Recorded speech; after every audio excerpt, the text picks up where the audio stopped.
Welcome back. You're watching Commodity Champions. Earlier this week, we spoke to the Agri Secretary, Shobhana Pattanayak.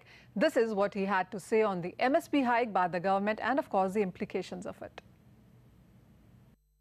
The biggest example of the success of MSP was witnessed in the last 2 years when the MSP was substantially hiked in respect of the pulses. And the pulse crop, which was prevailing at 17 million tons, rose to 23 million tons, and this particular bumper production was repeated year after year. In fact, there has been a pulse boom because to a great extent the MSP is responsible for this.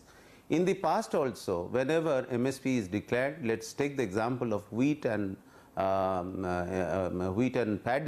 the kisans have rose to the occasion, and because of a very good procurement mechanism which exists through the Food Corporation of India, both the areas and yield have gone up, and today we have a very good buffer stock in terms of the wheat and paddy, and we are very robust mechanism to ensure that it is distributed through the public distribution system, and it has formed the core of our food security.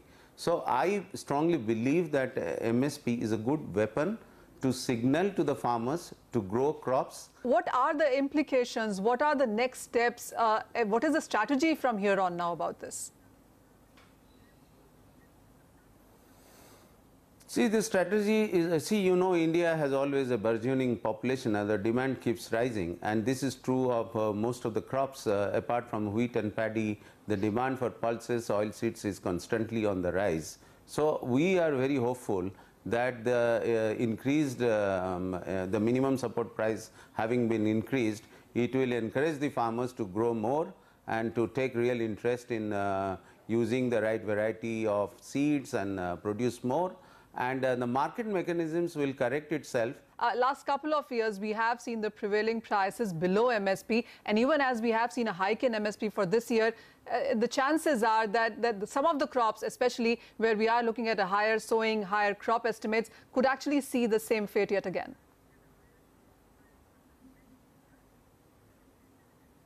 See, I a little bit differ from you in this regard, because if you take the example of the pulse farmers, basically they are small and marginal farmers. They earn a livelihood in the driest part of the country. In fact, most of these crops are not irrigated. In other words, these are the people who live in unirrigated lands, dependent quietly on the monsoon. In fact, our mechanism has been quite good, for which it has been signaled.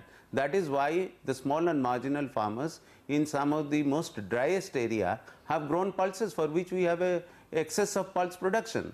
So it is not true to say that we have not rose to the occasion, and even if we reach out to 30% of the farmers, when government starts procuring in the market, there has a upward revision in the prices in the mandis.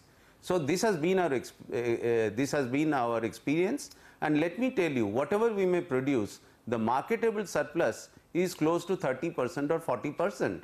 So even if we reach out to 30-40% of the farmers and buy their produce, then definitely there is an upward shift in the price, and soon the commodities go beyond the MSP, and there is no need to procure it from the farmers because the market mechanism take care of itself. Sure. So we are very hopeful that this is only a stimulus to the farmers. Fair point. The market will definitely bounce back, and we are hopeful that this will be addressed properly. Sure, in case it is not addressed, the government is always ready there to back it up.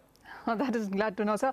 Another thing is that, of course, you talked about the pulses part of it also. We have seen the productivity increase, but remuneration has been a bit of a question mark there. But I also want to talk about the other sector. Through the day, we have been talking to various corporates as well who use many of these commodities as their raw material. And their concern was because when you talk about paddy to a final product, as in sense of rice, and then export of that, there is a bit of a concern that we might get uncompetitive into the international markets. Are you looking at their concerns too? See, let me tell you, it is not such a, people are used to a very comfortable level of pricing for the last so many years at the cost of the farmers. So this is the first time an opportunity is given to the farmers to actually sell their produce at a higher price, and the consumer is little reluctant to buy it from them.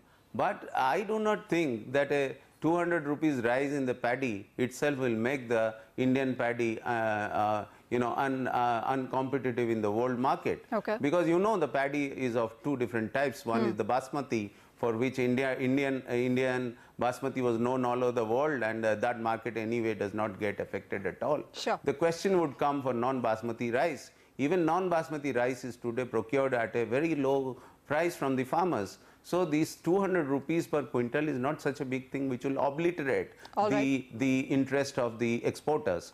We are hopeful that this will and the question is, many of the other countries put non-tariff barriers in terms of pesticide residue and things like that. In fact, we should be addressing those issues rather than only on pricing. Because many of our exports are limited because of the non-tariff barriers imposed by other countries. All right, so that is the government and of course the Niti Aayog telling you, or rather decoding on what really the MSP hike has been about and what are the other ways of tackling concerns and how do they look at the agriculture sector and of course the implementation of MSP going forward in the next couple of months.